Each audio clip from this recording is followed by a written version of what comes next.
नासिर हुसैन साहब कांग्रेस से हमारे साथ। नासिर हुसैन साहब, किशोर तिवारी का साफ कहना है कि भैया जो अंबानी के घर के आगे विस्फोटक रखे गए थे उनसे उनके दोस्त अनिल देशमुख का कोई लेना देना नहीं है, लेकिन जो पेन ड्राइव उनके हाथ में थी उसे चुनाव से पहले विस्फोटक के तौर पर इस्तेमाल करने की बात कह चुके हैं साफ तौर पर किशोर तिवारी। तो ये तो ब्लैकमेलिंग का मामला होता है या फिर किसी डील का इंतजार है? यही तो मैंने पहले पूछा था कि 3 साल से चुप क्यों थे?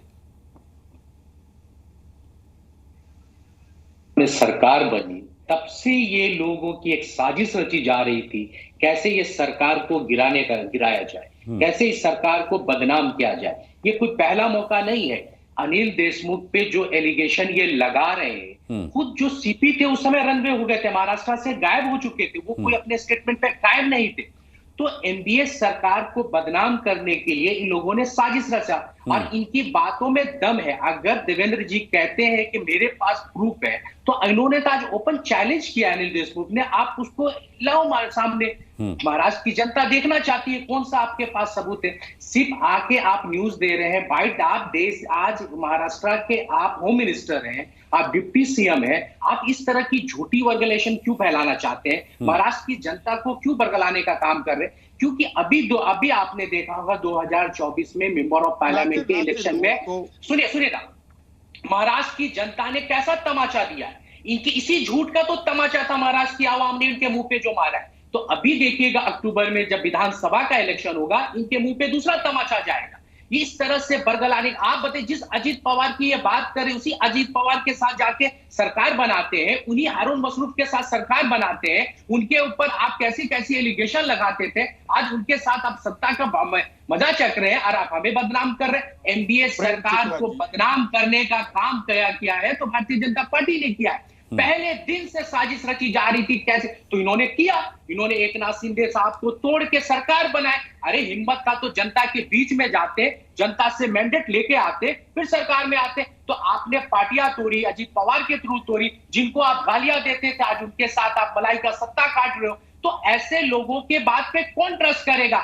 जब अनिल देशमुख जी ने आज चैलेंज कर दिया, आपके पास एविडेंस है तो दिखाओ, तो आज आप डरते क्यों हो दिखाने में? आप किस बात का इंतजार कर रहे हो? आपके पास ईडी है, सीबीआई है, तमाम एजेंसियां है, उस एजेंसी के पास आपके पास जाना चाहिए था, मगर वहां भी आपकी खामोशी है। तो सिर्फ महाराष्ट्र की जनता को बरगलाने का काम कर रहे हैं। महाराष्ट्र की आवाम देख रही है किस तरह भारतीय जनता पार्टी ने यहाँ के लोगों को बेवकूफ बनाया है। तो मुझे उम्मीद है जिस तरह से लोकसभा के इलेक्शन में इन्हें तमाचा लगा है, आने वाला असेंबली इलेक्शन में इससे बेहतरीन तमाचा इन्हें लगेगा। ठीक है, कृष्णा हेगड़े जी का मैं रुख करूंगा।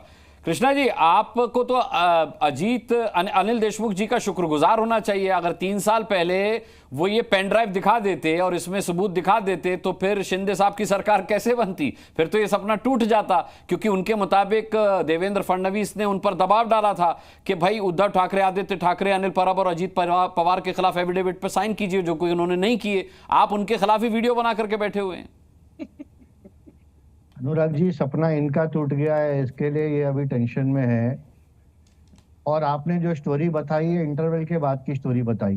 अच्छा। अभी पिक्चर की शुरुआत में आपको बताता हूँ। हाँ। ये ऐसा हुआ है कि ये जो उद्धव ठाकरे जी की सरकार थी, सबसे पहले तो ये देवेंद्र फडणवीस जी को जेल में डालना चाहती थी। उसके बाद गिरीश महाजन को जेल में डालना चाहती थी और भारतीय जनता पार्टी के और 3 नेताओं को जेल में डालना चाहती थी। और तब जब उद्धव ठाकरे जी के ही गुट के अंदर, पार्टी के अंदर फूट पड़ी कि हम इससे सहमत नहीं है, तो एकनाथ शिंदे जी वहां से बाहर निकले। उन्होंने देवेंद्र फडणवीस जी से हाथ मिला लिया। कांग्रेस के प्रवक्ता साहब ने कहा कि भाई अजित पवार को गाली दे रहे थे और अभी आप साथ में मिलके मलाई खा रहे थे।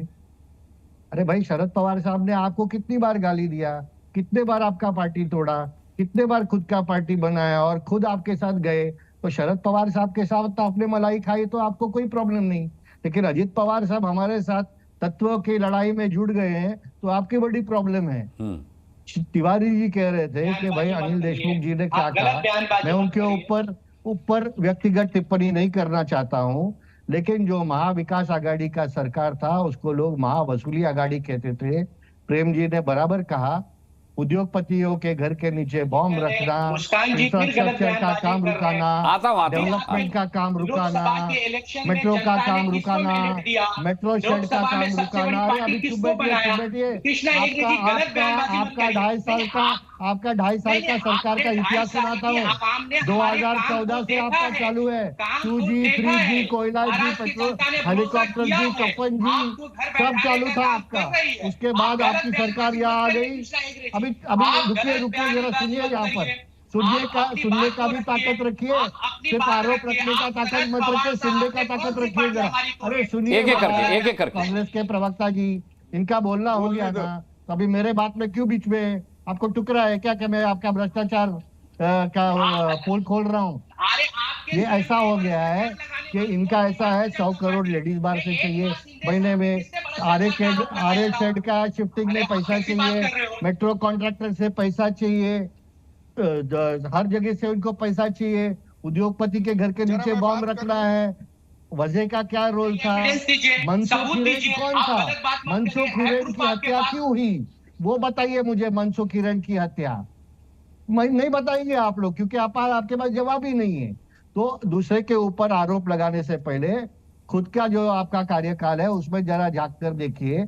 और दूसरी बात मैं आपको बोलता हूँ, ऐसे ही अगर अनिल देशमुख जी ने अगर दिखाया है पेन ड्राइव, तो दिखाने दो।